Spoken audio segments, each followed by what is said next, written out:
Good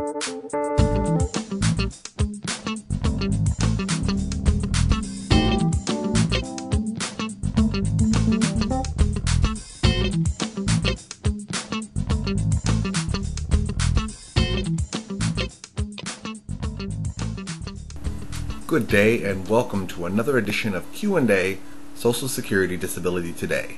I am your host, Attorney Anthony Reeves, so let's get to your questions.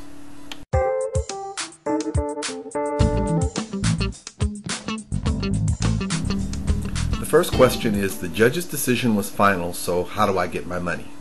Okay, let's kind of break this thing down accordingly. First of all, if by some chance you are at the hearing level and the judge has entered a decision or said they're going to approve your case, no decision is final until you get a written decision. I cannot emphasize this any stronger than this. If you happen to be lucky enough to go into a hearing and the judge tells you at the hearing that you've been approved, nothing will start until you get a written decision. Also, be advised that, and I tell this people all the time, there's no set timeline for when the judges have to render their decisions. So don't start blowing up the hearing officer's phone talking about where's my decision, when am I going to get it, where's my money and everything. The local Social Security office nor the payment center, neither the local nor the payment center will process anything until they get a written decision from the judge. Now, once the judge gets a decision, that decision will determine how you get paid, meaning in terms of what the period of time they have to address. If it's an SSI only claim, then it gets processed at the local office. If it's a Title II claim, it gets processed at a payment processing center. If it's a concurrent claim, which means you've got two, it's processed at both locations. The SSI is usually done first, and then the Title II is done second. In any event, what I typically tell people is once you get your written decision, take about 60 to 90 days for you to actually get your payments. If everything is set up, there's no problem. You don't need a representative payee. There's no overpayments. There's no offsets. If it's just a straight calculation, I always tell people from the moment you get your written decision, it typically will take about 60 to 90 days. Let me stress this very carefully to people, because this is still a process by which they have to go through certain steps. So please don't sit here and say, well, they should be able to do this overnight. No, because the machine that gets moving in terms of you getting your payments does not move until the written decision comes. And so when in doubt, it shouldn't take them up 60 to 90 days. If you haven't heard anything between 60 and 90 days, at that particular point, you need to contact Social Security and find out what the status is.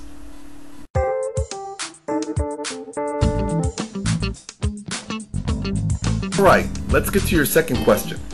Hearing, the vocational expert told the judge that there is absolutely no jobs I can hold down. Is that good in my favor? Okay, just that question by itself on its face doesn't tell me enough. Let me tell you why I say this. A vocational expert is only there to provide expert testimony. Okay? And what happens is during the course of the hearing, a judge and your representative, if you have a representative, will ask the vocational expert a series of hypothetical questions. And typically what they do is they take a hypothetical person with the same age, education, and work background as you, and then they give a couple of different scenarios to determine whether or not there are jobs available. Now here's why I say I don't know anything, how I can't give you a good answer with regards to that question. Because if there were a bunch of questions asked prior, where he says, well, let's take in, if the judge says, or he or she says, let's take in consideration someone with limitations listed by the state agency, and almost invariably all those limitations always say you can do jobs.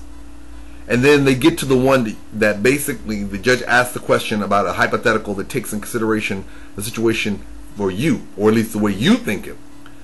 Just because the vocational expert said it under that scenario does not necessarily mean that's the scenario the judge is going to take. Or let's say, for instance, the judge asks a lot of scenarios or hypotheticals and they all say jobs, and then he turns it or she turns it over to your representative, and your representative asks one question, and that one question you believe accurately covers your scenario, and it says no jobs. Well, again, that does not necessarily mean that the judge is going to agree that the scenario that renders forth that says you have no jobs available is the one that fits you. Now let's go, because I've seen judges do this. Sometimes judges will ask one hypothetical, and they may say, you know what, I'm going to look at the medical evidence, and if all these scenarios are correct, can they do jobs? If under that one scenario the judge asks They say there's no jobs. I tell people all the time that's usually a decent sign, but the reality is it still does not beg the question if that is the situation the judge believes is the case. Now, I say this to share this with you because I always tell people that every judge is a little different. If they ask that one question, is there a likelihood that they may be leaning towards that one? Because sometimes when they just ask one that's really helpful, that's usually a decent sign that you may be in a nice situation. But I've gone and I've seen it go the other way, where they've asked that one question and still denied the person. Is it a possibility of a good sign if they just asked one question and the vocational expert said no jobs? Yeah, that's a pretty decent sign. But I also tell people this, and I know people, my office manager teases me because she's like, you know what, you say this, but people never listen, but I'm going to keep on saying it. Even if it feels like you had a great time at your hearing and you got the perfect question and you think it's a slam dunk, do not walk away thinking it's a slam dunk. Nothing is final until you get a written decision from the judge, and until you get that decision, just try to hope that maybe that's a good sign. But brace yourself for the worst in the event that it's not.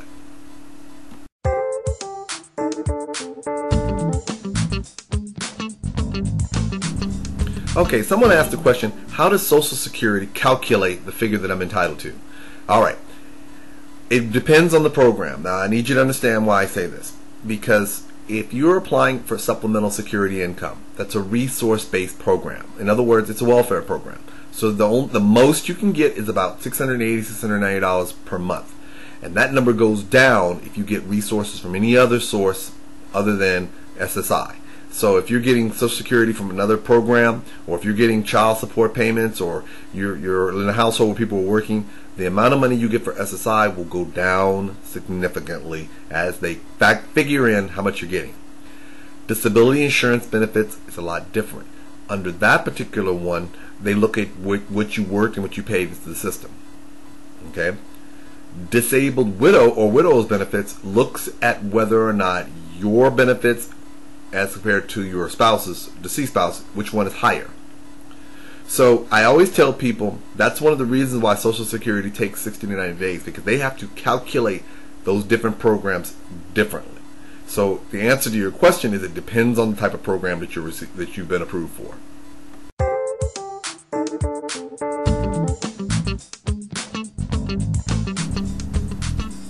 Alright, I believe this is my fourth question. I've seen this a million times. According to Social Security, I've been determined to receive $1,400 based on my disability going retroactive. However, when I got one of those lovely Social Security statements, it told me I was going to be getting $1,900. Why is there a difference? Okay. First and foremost, keep in mind, your Social Security disability benefits goes up every year based on your cost of living. Okay? So what does that mean? Well, what you may have been entitled to receive back in 2007 or 2008 is not going to be the same dollar amount that you're going to receive in 2012. And when they go back to calculate that dollar amount, they factor in that increase for each year based on the cost of living allowance. So if they make a determination, let's just say that in 2007 you were entitled to $1,500. Well, in 2008 you're entitled to $1,682. In 2009 it's $1,745. In 2010 it's it's $1,800. In 2011 it's $1,875, and now we're in 2012 and it's $1,943. See how it is? It goes up every year plus cost of living allowance. Now I don't know what the actual cost of living allowance is. It's 3% typically to what you're receiving every year, and I'm giving a rough number, and that number is all skewed. So just don't stick to those numbers. But the point is, because a lot of times people, you get those lovely forms in the mail and you're thinking, okay, this is what I'm going to get, and you're thinking that's what I'm going to get going backwards. No, you're going to go less backwards, because what you would have been entitled to receive in the year they found you disabled is going to be different than now.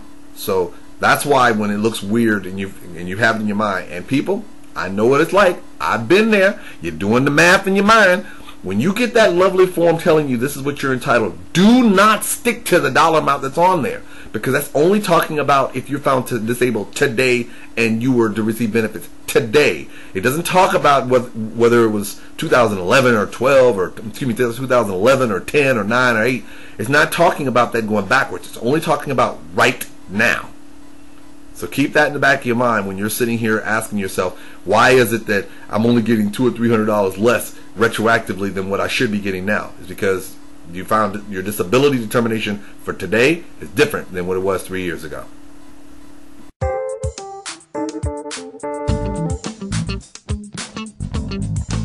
Alright, my fifth and final question is, I've received disability benefits at the age of 48. Do I have to wait till I'm 65 to get Social Security, or can I get a stipend in between that time? Here's what I need you to understand, and this is something that I told people all the time. Social Security is more than just retirement. The pool of money is the same. So what does that mean? What do you mean by is the same? Well, let's take it a step here. Let's say, for instance, you're 48 years old, you've been found disabled. Social Security does their review every 3 to 5 years, and they continue to find you disabled. What happens when you turn 65, or when you turn full retirement age? Whatever you're getting at that time, it no longer is categorized as disability. It is now categorized as what? Retirement. In other words, what you're getting now is what you're probably, if you're disabled at the time you become retirement age, that's the money you're going to get. There will be no extra money. There's no going down to Social Security and applying for retirement. What you're getting is what you will get when you retire. And it'll go up every year for, cost of living allowance and so forth. But I cannot stress this enough, because I have people who have this happen on a regular basis where they're confused. So when we talk about Social Security and retirement, we like to separate the two like they're two totally different entities. For purposes of receiving benefits, they are. For purposes of the pot of money, they're not. Meaning, it's the same money. It's just going to be called differently at different points. Okay? It's like take a car that's convertible. Well, I want a convertible. Well, I want a car. Well, at 65, it becomes a convertible. Well, now it's just a car. Well, guess what? You put the top down, it's still a car. It's still, you put the top up, it may not be a convertible now because the top's up, but guess what? It's still a car. Same mantra. You get disability benefits now, guess what? That money, you keep getting closer to retirement. When you hit retirement age, that money becomes called retirement. Now, at that point, you don't go through any more disability reviews. You don't have to worry about anything from a standpoint of somebody possibly turning off the benefits unless you return to work or something like that. But the simple fact of the matter is, it's the same pot of money. So for those of you who are younger, who are wondering what's going to happen when you get to retirement age, if you're still receiving disability, nothing. It's just the money is going to be categorized differently. So keep that in the back of your mind.